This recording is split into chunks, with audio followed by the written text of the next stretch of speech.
आसन। आज राज्यसभा में छत्तीसगढ़ राज्य से संबंधित विधेयक पर प्रस्तावित संशोधन पर सदन के सभी वरीय माननीय सदस्यों ने बहुत गंभीरता से चर्चा की और लगभग सभी माननीय सदस्यों ने इस बिल का समर्थन किया। मैं सभी माननीय सदस्यों के प्रति आभार व्यक्त करता हूं जिन लोगों ने इस चर्चा में भाग लिया कि छत्तीसगढ़ राज्य के संबंध में जो विधेयक आदरणीय प्रधानमंत्री नरेंद्र भाई मोदी के नेतृत्व में वैसे जनजातीय समुदाय के लोगों के साथ जो वर्षों से इस समस्या को लेकर पीड़ित थे उन्हें न्याय मिले और सदन में चर्चा के बाद आने वाले दिनों में संवैधानिक व्यवस्था के तहत जो अधिकार है वो अधिकार का लाभ ले सके। आसन ने इस बात पर बल दिया और कई बार उल्लेख किया कि सदन में हम सब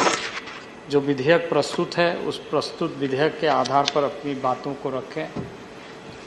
इससे हटकर भी माननीय सदस्यों ने कई ऐसे विषय रखे जो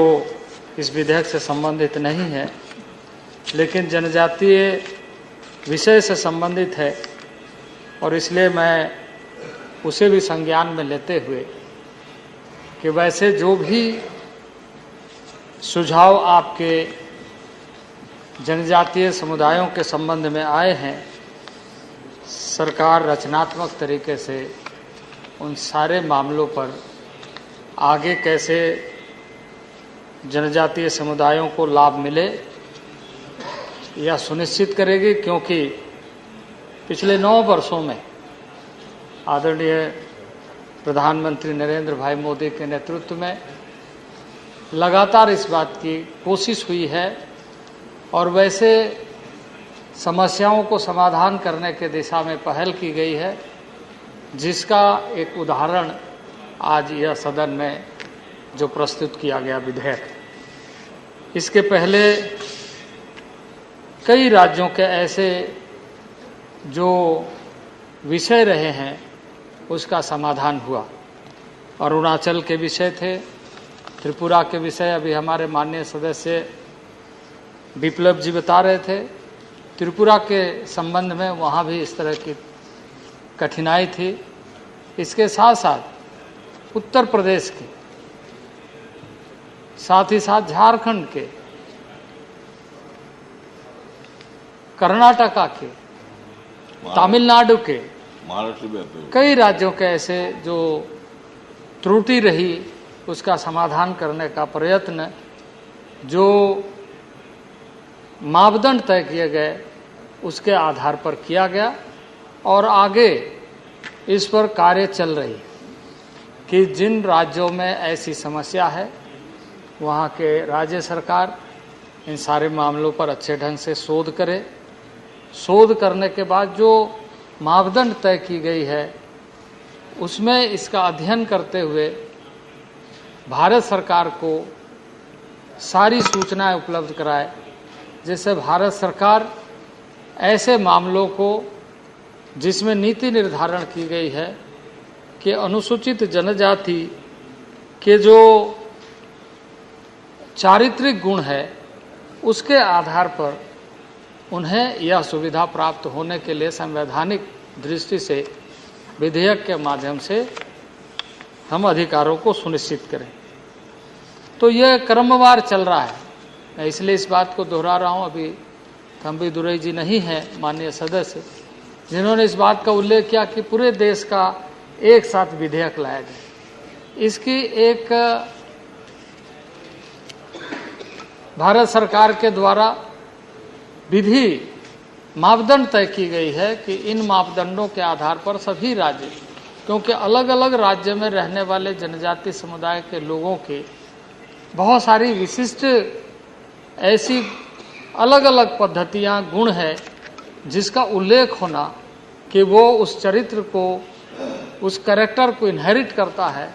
तभी वो सूचीबद्ध किया जा सकेगा। और इसलिए वो एक साथ करना संभव नहीं है। अलग अलग राज्यों के अलग अलग विधेयक के रूप में यह सदन विचार करे, और इसलिए आज छत्तीसगढ़ के संबंध में यह विधेयक लाया गया है। छत्तीसगढ़ में जो इस समय 12 ऐसे समुदाय, जिसमें अधिकांश, जिसकी चर्चा यहाँ पर माननीय सदस्यों ने किया है कि मात्रात्मक या लिपिकीय भूल के कारण या उन दिनों में अशिक्षित रहने के कारण या लिखने वाले और सुनने वाले या बोलने वाले में अंतर होने के कारण जो इस तरीके से रेवेन्यू रिकॉर्ड्स में दर्ज किए गए, जो कालांतर में संशोधन नहीं हुआ और जिसके वजह से यह समस्या बढ़ती चली। सन 2000 में सुप्रीम कोर्ट ने एक फैसला में इस बात का उल्लेख किया कि किसी भी ऐसे मामले पर संसद को यह अधिकार है कि इस पर किसी भी तरह का यदि त्रुटि है तो पार्लियामेंट, संसद इसका संशोधन करे। और इस दृष्टि से उसके बाद कई वर्ष बीते, लेकिन इस पूर्ववर्ती सरकारों ने इस पर ध्यान नहीं दिया। पूर्ववर्ती सरकार ने ध्यान नहीं देने के कारण परिस्थितियां जटिल होते चली गई। लेकिन आदरणीय नरेंद्र भाई मोदी के नेतृत्व में जब सरकार बनी तो संवेदनशीलता के साथ संवेदनशील सरकार होने का परिचय देते हुए ऐसे मामले को, और जिन राज्यों का हमने उल्लेख किया, अरुणाचल, त्रिपुरा, उत्तर प्रदेश से लेकर झारखंड और कई राज्यों का, सभी राज्यों का समाधान करने का कार्य प्रारंभ हुआ। पिछले सत्र में भी हुआ, इसके पहले भी हुआ, और यह क्रमवार, इसके बाद हम हिमाचल के बारे में चर्चा करेंगे। तो लगातार हम इस कार्य को कर रहे हैं। तो इसे एक बात जो स्पष्ट दिखती है, सरकार की संवेदनशीलता ट्राइबल के बारे में, जनजातीय समुदायों के बारे में, उनके संपूर्ण यानी उनके जीवन के बहुआयामी व्यक्तित्व को उभारने के लिए मौलिक सुविधाओं से सुसज्जित करते हुए, संवैधानिक अधिकारों को सुनिश्चित करते हुए आगे बढ़ाने का काम कैसे हो, इस सरकार की मंशा है।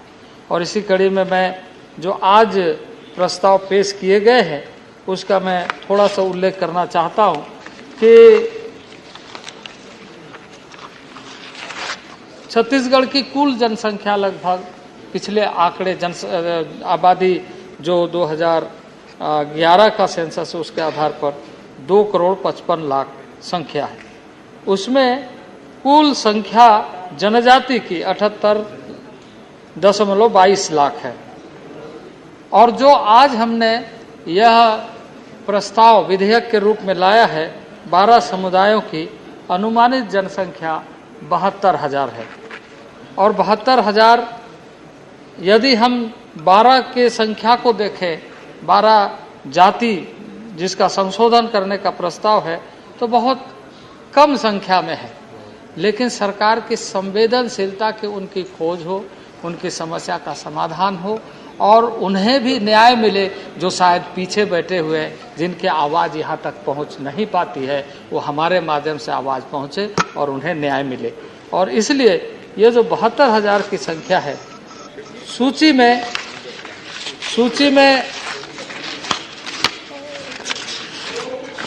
छत्तीसगढ़ राज्य के जो अनुसूचित जनजाति की सूची है उसमें प्रविष्ट संख्या 5 पर जो मात्रात्मक त्रुटि है उसमें ये संशोधन पहले से भारिया और भूमिया के रूप में है, लेकिन उसमें भूया इस तरीके से स्पेलिंग मिस्टेक है। सुनने में सबको एक ही लग रहा होगा, लेकिन इसमें स्पेलिंग मिस्टेक है जिसे हम मात्रात्मक त्रुटि कहते हैं। तो जिसके कारण अंग्रेजी में कई स्थानों पर स्पेलिंग मिस्टेक होने के कारण और रेवेन्यू रिकॉर्ड्स कई स्थानों पर हिंदी में होने के कारण इसमें कई तरह की समस्या उभर कर के सामने आती। और इसलिए इस समय हमने इस विधेयक में हिंदी में भी और साथ ही साथ यानी देवनागरी लिपि में भी और अंग्रेजी में भी दोनों का संशोधन प्रस्तुत किया है और स्पेशल तरीके से इस पर लॉ डिपार्टमेंट के साथ और बाकी जो हमारे अंतर मंत्रालय विचार की जो प्रक्रिया है उसके साथ चर्चा करते हुए उसको लेकर के आया है। इसी कड़ी में प्रविष्टि संख्या 5 के पंडो के विभिन्न परिवर्तित देवनागरी संस्करण के रूप में हिंदी में अलग अलग स्पेलिंग है, लेकिन इंग्लिश में एक ही स्पेलिंग है पंडो के रूप में। लेकिन जब हम हिंदी में जाते हैं तो कहीं अनुस्कार के रूप में लिखा हुआ है, कहीं न के रूप में लिखा हुआ है, आधा न के रूप में लिखा हुआ है। तो मैंने इन सारे चीज़ों को पंडो पंडो पंडो इस तरीके से कई जो स्पेलिंग है उसका, ताकि आने वाले दिनों में समस्या का समाधान हम अस्थायी रूप से कर सके और उस समस्या को दोबारा वो न झेले, इसका ध्यान रखा गया। इसी तरीके से प्रविष्टि संख्या 14 में धनवार के पर्याय के रूप में धनुहार धनुवार शब्द को जोड़ा गया है। प्रविष्टि संख्या 15 में गदबा जो पहले से है, गदबा आंध्र प्रदेश में है, गदबा तेलंगाना में है, गदबा उड़ीसा में है, जो अलग अलग क्रम संख्या में सूचीबद्ध है। इसमें गडाबा, क्योंकि जब आप देखेंगे तेलंगाना में उसी जाति के बारे में जब हम प्रोनाउंस करते हैं तो अलग सुनाई देता है, पर यदि उसको हम छत्तीसगढ़ में कहें तो वो अलग सुनाई देता है, क्योंकि वो फोनेटिक वेरिएशन थोड़ा सा अलग अलग होता है सभी क्षेत्रों में। तो इन सारे चीज़ों को बहुत गंभीरता से अध्ययन करते हुए एंथ्रोपोलॉजिकल रिपोर्ट के साथ, मानव शास्त्रियों के रिपोर्ट के साथ, सभी स्टेटों के साथ और इस मामले पर भी अन्य मामले पर भी अन्य राज्यों से भी हम लगातार चर्चा करते हुए इसका अस्थायी समाधान कैसे हो यह सुनिश्चित कर रहे हैं। और इसी कड़ी में गोंड के जो पर्यायवाची शब्द है उसको भी इसमें जोड़ा गया है। कोंड जो कौंध के रूप में है, अंग्रेजी में वो कौंड के रूप में है, उसको भी हमने स्पेलिंग, दो स्पेलिंग अलग अलग KONDH और KOND दो भागों में विभाजित करते हुए स्पष्ट किया है, ताकि पदाधिकारी इस बात को लेकर वह गांव का एक साधारण सरल व्यक्ति अपनी बातों को सहज ढंग से कहते हुए जब न्याय नहीं मिलता है और उसको छोटी सी मिस्टेक के कारण यदि वो वापस लौट के जाता है तो व्यवस्था पर कई प्रश्न खड़ा करता है। और इसलिए इस बात को विशेष तौर से ध्यान दिया गया। उर्दू में जैसे कहा जाता है कि नुक्ता के हेर फेर से खुदा जुदा हो जाता है, तो इसी तरीके से आदिवासी अपने न्याय से वंचित हो जाता है। और इसलिए हमने इस बात का ध्यान रखते हुए आदरणीय नरेंद्र भाई मोदी के नेतृत्व में यह प्रस्ताव, यह विधेयक लोकसभा में प्रस्तुत किया है। और इसके साथ साथ ही हमने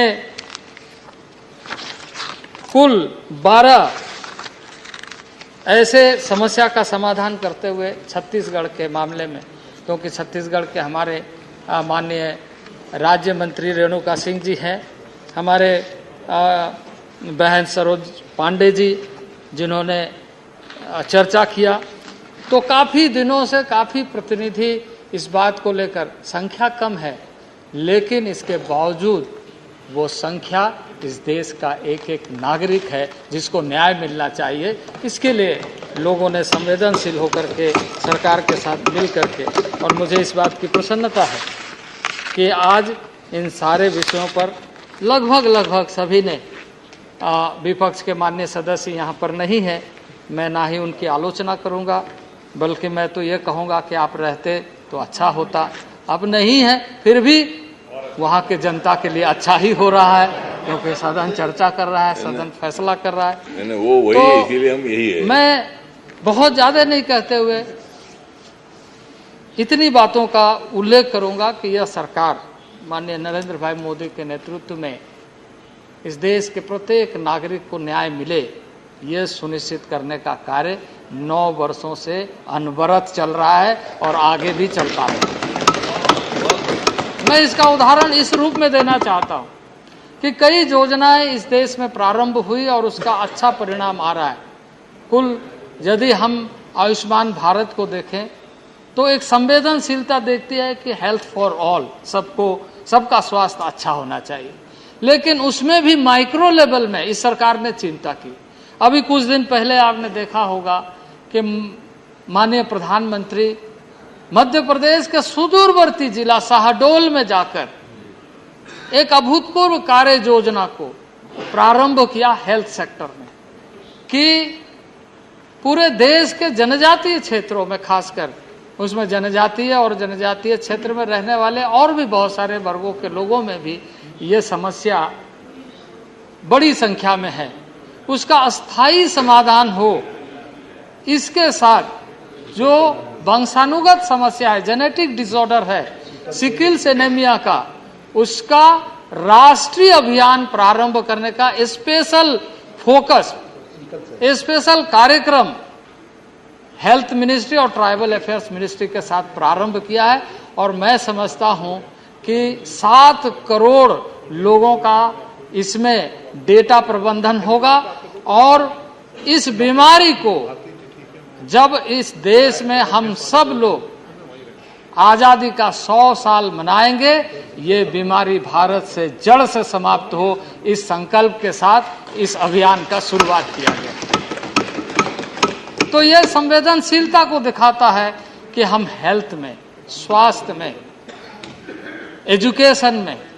हम किस तरीके से उन वर्गों के बीच में काम कर रहे हैं जो जिनके बारे में कहा जाता है कि सुदूरवर्ती क्षेत्र में रहते हैं, जंगलों में रहते हैं, कंदराओं में रहते हैं, पहाड़ों में रहते हैं,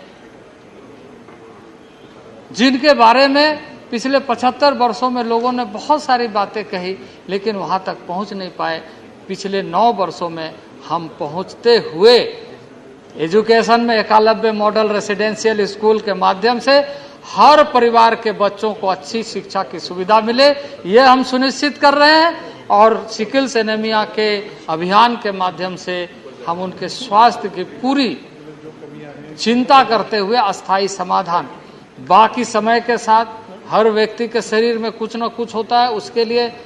सामान्य चिकित्सा की व्यवस्था आयुष्मान भारत के माध्यम से चल रही है कि एक गरीब को, सुदूरवर्ती क्षेत्र में रहने वाले लोगों को ज़्यादा से ज़्यादा सुविधा कैसे मिले। और आप जानते हैं आयुष्मान भारत में 5 लाख तक की हर एक व्यक्ति को सुविधा प्राप्त है कि वो मुफ्त चिकित्सा करा सकता है। बाकी बहुत सारी योजना है विकासात्मक कार्यक्रमों की, लेकिन प्रत्येक व्यक्ति, परिवार क्या सोचता है कि उनके परिवार के बच्चों का स्वास्थ्य ठीक होना चाहिए, उनके बच्चों की शिक्षा अच्छी होनी चाहिए और उनका परिवार खुशहाल होना चाहिए, रोजगार के साथ जुड़ा हुआ होना चाहिए। और इस सरकार की मंशा यही है कि उन क्षेत्रों में शिक्षा और स्वास्थ्य, रोजगार अच्छे ढंग से होना चाहिए, उनकी भाषा, संस्कृति, परंपराएं, जीवन शैली, जो आदिकाल से जिन परंपराओं के साथ, स्वाभिमान के साथ इस भारत का नागरिक होने का गर्व महसूस किया है, वो बरकरार रहना चाहिए। इसलिए मैं बहुत ज़्यादा नहीं कहूँगा, माननीय सदस्यों ने बहुत अच्छी चर्चा की है। मैं आभार व्यक्त करता हूँ और आग्रह करता हूँ कि सदन में सर्वसम्मति से इस विधेयक को पारित किया जाए। बहुत बहुत धन्यवाद।